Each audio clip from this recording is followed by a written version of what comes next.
Ganito gawin nyo guys sa puso ng saging, hiwain nyo lang ng pagganyan guys para mabilis natin makuha yung pinakamalambot na part ng puso ng saging, tapos hiwain lang natin ng ganyang kalalaki. Saka natin ilagay sa mainit na tubig at pakukuluan natin sa loob ng 2 minuto. Mayroon tayo dito 3 pirasong maliliit na papaya, balatan lang natin, saka natin hiwain na ganyang kaninipis lang guys. Mayroon tayo dito 1 pirasong niyog, nakakayod na pala yan, ibabad lang natin sa tubig na maligamgam, tapos balikan natin yung pinapakuluan nating puso ng saging, salain lang natin guys. Yung pinagkuluan, itatapon na natin, tapos balikan natin yung binabad nating niyog, pigain natin ng maigi to guys para makuha talaga natin yung masarap na kakanggata. Saka natin isangag yung hibi na hipon, isangag natin ng maigi to guys para gumising yung natutulog niyang sarap. Saka natin isit aside muna, maglagay lang tayo ng used oil, magisa muna tayo ng luya, tapos sibuyas, bawang, maglagay tayo agad ng paminta.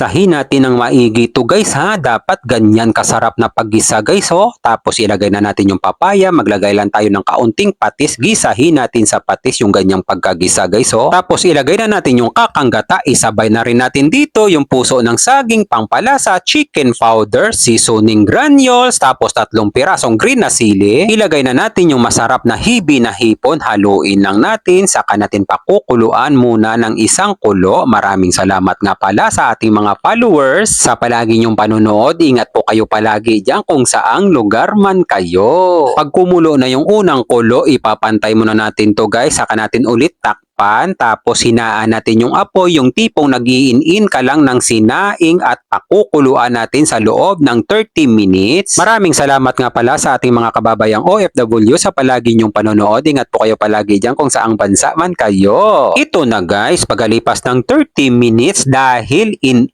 ang pagkaluto, sobrang sarap niyan guys. Siksik, liglig, ang sarap niya. Dasalan muna natin, sabayan natin ang ulan, umuulan na pala. God, maraming salamat po sa biyaya na binibigay nyo sa araw-araw. I-bless nyo po yung food na magiging silbing lakas sa katawan namin. Amen. Kain tayo guys, kain Pinas. Ayan. Sarap yan. Puso ng saging saka papaya. Masarap na combination. Buhos natin ang sabaw dito. Mainit-init pa guys. Oh.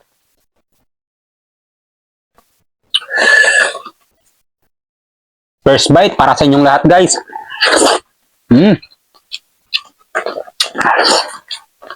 Sarap, malasa. Ma-creamy, maalat-alat.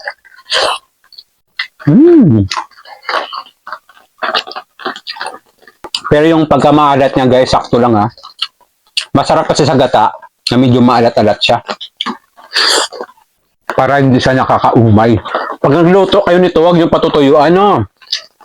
Masarap isabaw.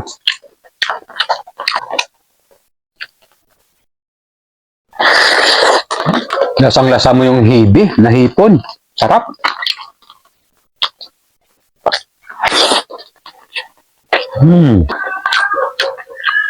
Buhusan natin. Guys, bibigyan ko na kayo ng pangmalakasan, perfect bite, pang komersyal. Para sa inyong lahat guys.